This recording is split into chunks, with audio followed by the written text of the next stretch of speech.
किन्हीं दो माध्यमों की अपेक्षा जिस माध्यम में प्रकाश की चाल क्या होती है बच्चों? कम होती है। प्रकाश की चाल कम होती है, वह प्रकाशता, वह एकदम सरल शब्दों में हम लिखा रहे हर चीज़ को, वह प्रकाशता सघन माध्यम कहलाती है। इसमें क्या लिखेंगे बच्चों? जैसे कोई भी एक उदाहरण ले लो, जैसे कांच में प्रकाश की चाल, कांच में प्रकाश की चाल कितना है बच्चों? कांच में 2 लाख है ना मीटर प्रति सेकेंड। और कांच के बाद क्या हो जाएगा बच्चों? जैसे जल में प्रकाश की चाल कितना है प्यारे बच्चों? 2.25 गुना 10⁸ मीटर पर सेकेंड। तो लिखेंगे चूँकि कांच में प्रकाश की चाल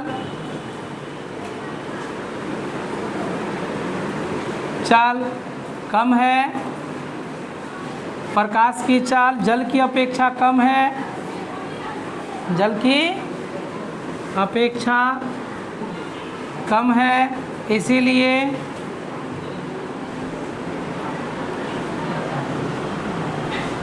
यहाँ क्या लिखना था? कम है ना, इसीलिए कांच प्रकाशतः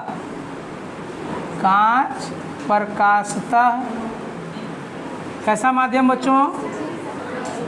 सघन माध्यम है।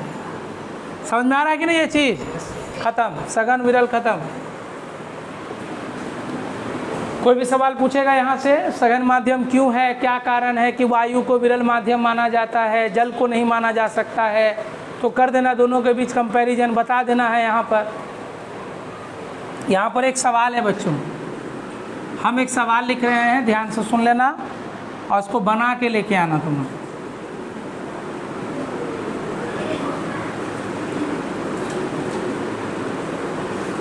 वायु को कांच की अपेक्षा क्यों प्रकाशतः विरल माध्यम माना जाता है? माध्यम माना,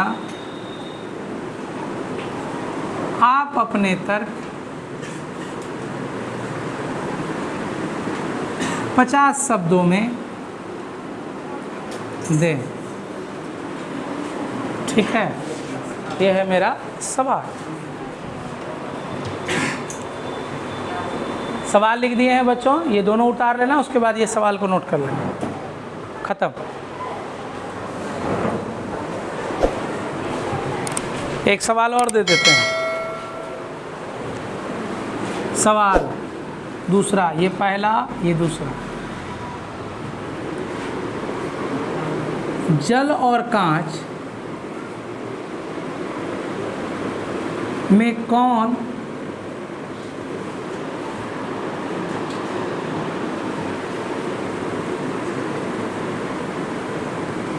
सघन और विरल है?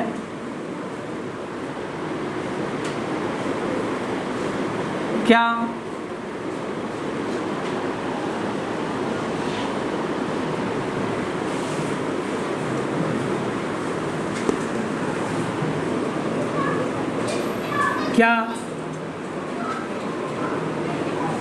घनत्व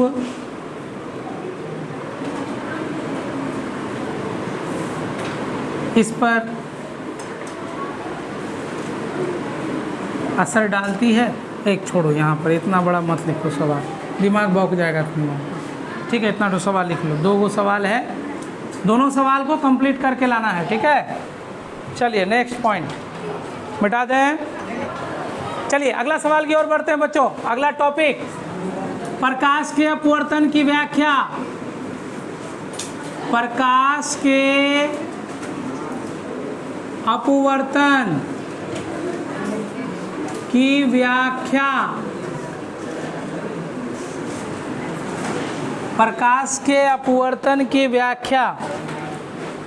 तो सबसे पहले इसके लिए हम लोग क्या करेंगे, एक फिगर बना देंगे जिसमें रख देंगे P और Q एक सतह, यहाँ दे देना डॉट डॉट डॉट, ये हो जाएगा दूसरा माध्यम, चाहे ये जल हो सकता है या कांच हो सकता है, ठीक है। इसमें अभिलंब को बना देना है, ये हो गया हमारा अभिलंब, N ले लेना, O ले लेना, N डैश ले लेना है। उसके बाद अब लो ये आपतित किरण को हम लोग गुजारेंगे और जिस बिंदु पर ये कटेगा इस बिंदु को ही क्या कहेंगे, आपतन बिंदु। आपतन बिंदु ये कहलाएगा प्यारे बच्चों क्या, हाँ आपतित किरण हो जाएगा। ये मुड़ गया इधर, समझ में आएगा। यहाँ क्या बनेगा प्यारे बच्चों, आपतन कोण I और यहाँ बनेगा अपवर्तन कोण क्या, R, ठीक है। और ये कैसा किरण कहलाएगा बच्चों, अपवर्तित, अपवर्तित किरण। और यहाँ ले लेना B। चलिए ये कहलाएगा प्यारे बच्चों क्या, अभिलंब। क्या कहलाएगा, अभिलंब। I हो गया, R हो गया। तो सभी चीज़ों को हम लोग लिखेंगे। आपतित किरण क्या होगा बच्चों, और यहाँ लिख देना बच्चों, ये लिख सकते हो तुम विरल माध्यम, विरल माध्यम, और एक लिख सकते हो प्यारे बच्चों क्या, सघन माध्यम, है ना। जब प्रकाश की किरण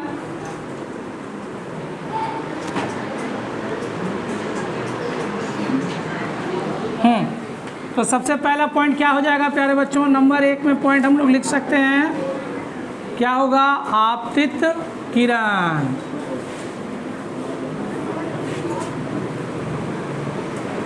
जब प्रकाश की किरण, प्रकाश की किरण की, जब प्रकाश की किरण दो माध्यमों को अलग करने वाली को अलग करने वाली सतह के आपतन बिंदु पर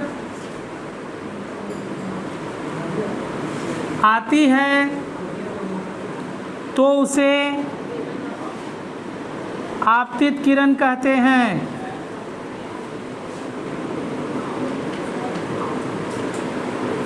जिसे किससे दर्शाया गया प्यारे बच्चों, AO से दर्शाया गया है।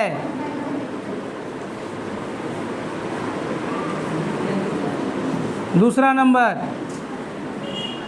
अपवर्तित किरण लिख देंगे बच्चों, अपवर्तित किरण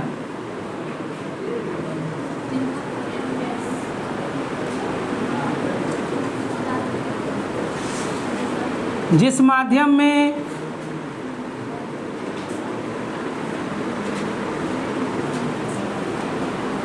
प्रकाश की किरण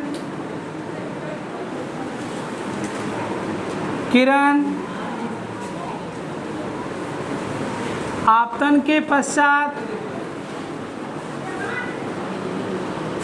पश्चात अभिलंब की ओर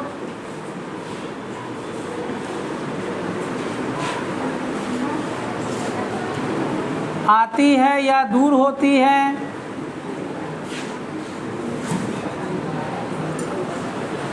अपवर्तित किरण कहलाती है।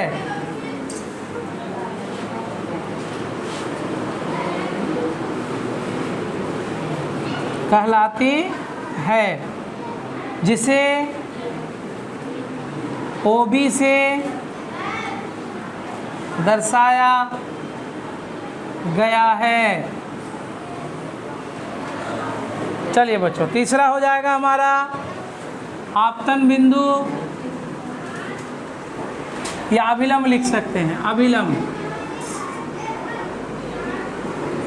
अभिलंब।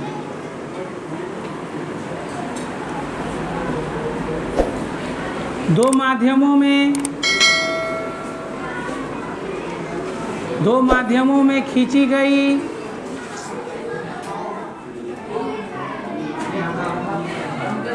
ऐसी काल्पनिक रेखा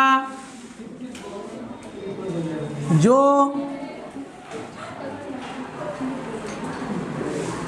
आपतन बिंदु से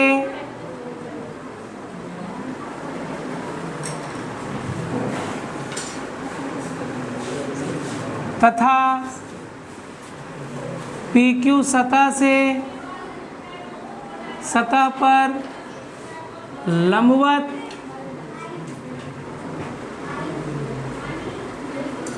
खींची जाती है।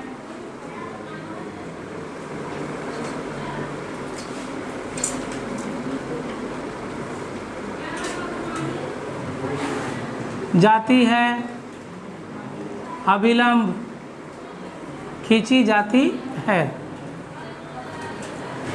इसे NON' से दिखाया गया है। ठीक है बच्चों, 4 नंबर ले लेंगे आप। आपतन बिंदु कहेंगे बच्चों वह बिंदु यानी दो माध्यमों को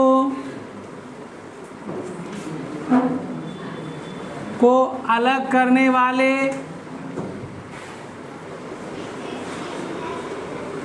सतह पर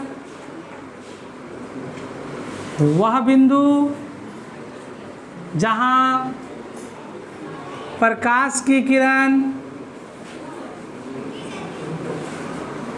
आपतित होती है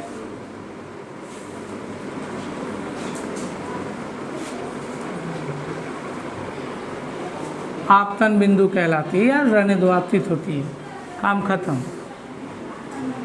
5वां नंबर बच्चों, आपतन कोण।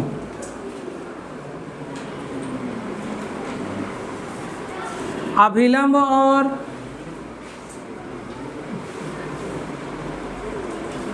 आपतित किरण के बीच बने कोण को आपतन कोण कहते हैं।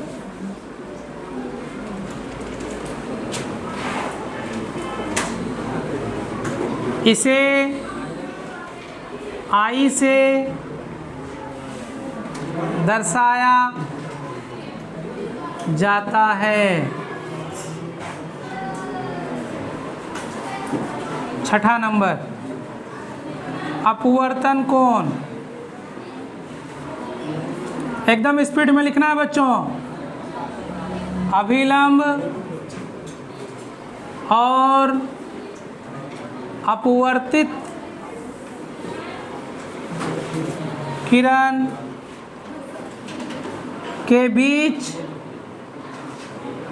बने, स्पीड में लिखोगे सब, कोण को अपवर्तन कोण कहते हैं। इसे R से दर्शाया जाता है। ठीक है, कुछ बातें हैं बच्चों, हम वो बताएंगे अभी, लेकिन पहले आप लोग इसको नोट करो। जितना स्पीड हो सके बच्चों उतना जल्दी नोट करो।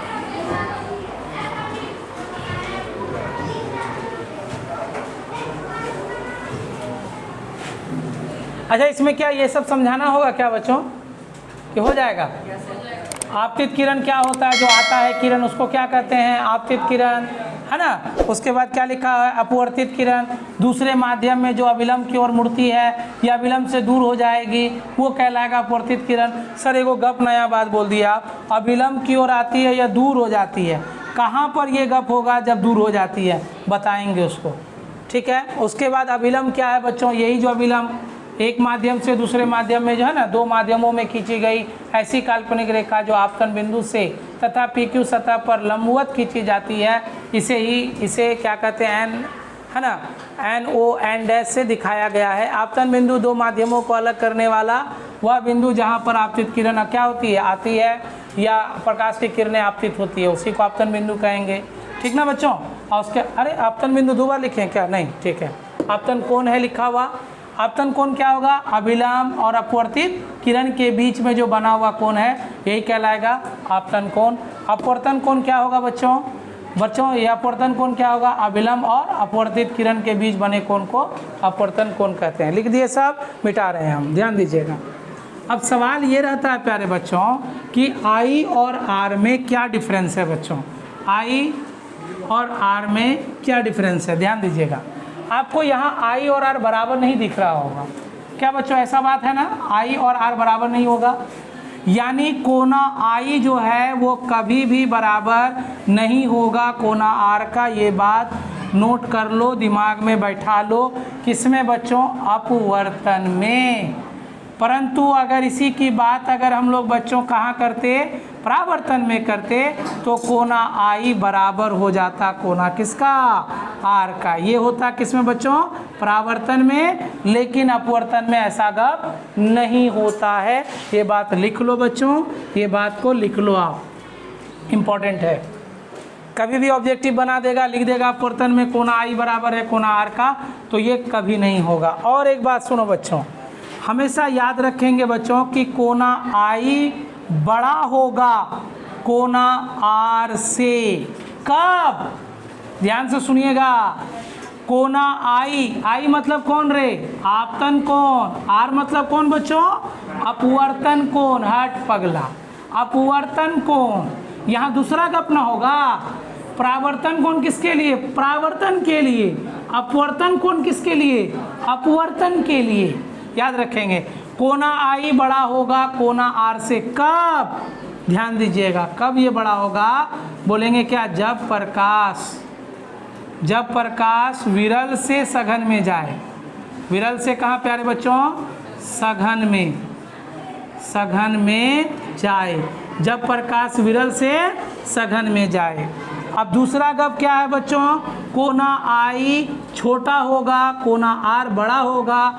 कब होगा प्यारे बच्चों, जब हमारा क्या होगा, जब प्रकाश उल्टा होगा, जब प्रकाश क्या होगा, सघन से कहाँ जाएगा, विरल में जाए। सघन से कहाँ जाए प्यारे बच्चों, विरल में जाए, तब ऐसा गप लिखिए। देखो कितनी सारी बातें हमने लिख दिया यहाँ।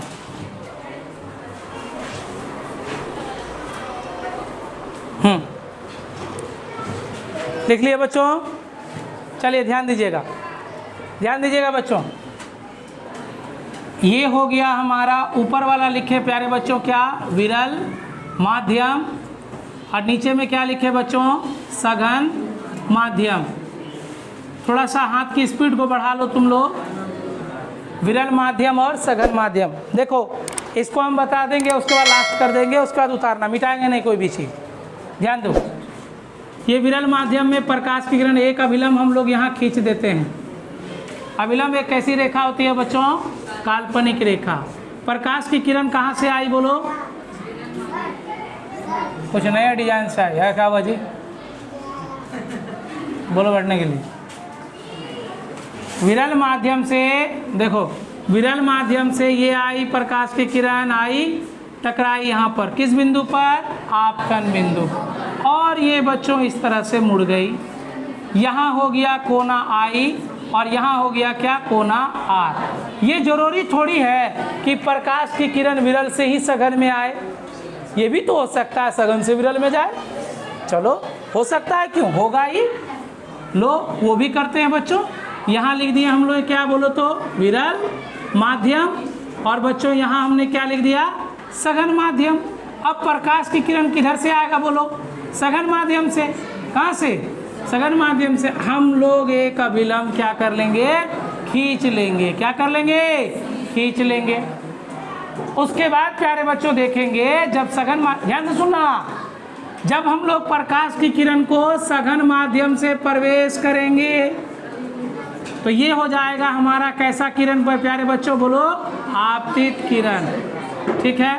लेकिन ये जैसे ही विरल माध्यम में जाएगा, देखो क्या हो गया, देखो क्या हो गया, यहाँ आई था और यहाँ देखो क्या हो गया आर, यानी अब ये देखो, सुनो यहाँ, ये अभिलंब की ओर आया, अरे नहीं आया, इसको जाना चाहिए था ऐसा, लेकिन ये अभिलंब की ओर आ गया, मुड़ के आ गया अभिलंब की ओर।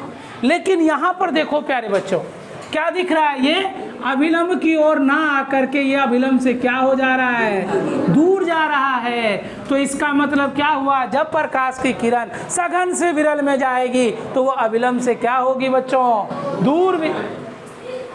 क्या कर रहा है तुम लोग, क्या कर रहा है, पढ़ने आए होगे, क्या करने आए हो? अभी तो बाबू बोझ ढेर ही उठाना बाकी है, पढ़ो, मन से पढ़ो, समझा, जो समझा रहे ना, कहाँ ऑब्जेक्टिव पूछ देगा, दिमाग में रहेगा ना, कट से मार देगा उसको। ये सब क्या सवाल है, ये सब समझोगे तब ना होगा, खाली खेलते कूदते रहता है। बाहर में खेलना, चैन से आए हो बच्चों तो उतना घंटा 6 बजे तक आराम से पढ़ने के लिए, सारा दिमाग को बाहर रखो, 6 पहले 3 घंटा आराम से पढ़ लो, उसके बाद जो करना है घूमो फिरो खेलो कूदो, कोई दिक्कत नहीं, ठीक है। पढ़ना है पढ़ो, नहीं पढ़ना मत पढ़ो, कोई तुम्हारे पर दबाव थोड़ी दे रहे हैं, पढ़वे करो पढ़वे करो। इतना दबाव सहेगा तो मैट्रिक में काया है।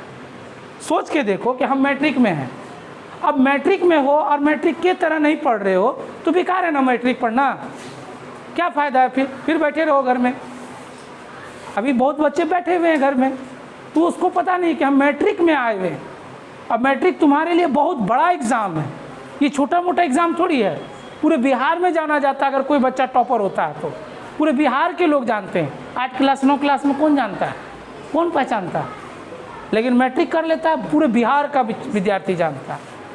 जितना बच्चों इंटर में पॉपुलर नहीं होता है बच्चा, उतना ज़्यादा पॉपुलर होता है मैट्रिक में, क्योंकि सभी का कॉमन सब्जेक्ट होता है। इंटर में जाके सब बदल जाता है, कोई आर्ट्स का टॉपर, कोई कॉमर्स का टॉपर, कोई साइंस का टॉपर होता है।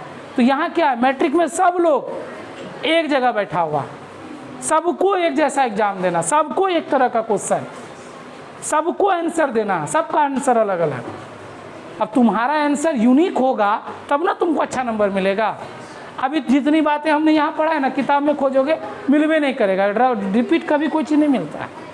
ये सब कितने सालों का अनुभव संशोधन करके तुम लोगों को ले करके आते हैं कि बच्चों को अच्छे से समझ में आ जाए। और अभी हंस रहे हो, खेल रहे हो, कूद रहे, क्या फ़ायदा है। आराम से जाओगे, क्लास के बाद जितना हंसना है खेलना है करोगे। बच्चों चलिए आइए हम लोग नोट करते हैं, यहाँ पर बात क्या है कि जब प्रकाश विरल से सघन में आती है तो अभिलंब की ओर कौन मुड़ती है, अपवर्तित किरण।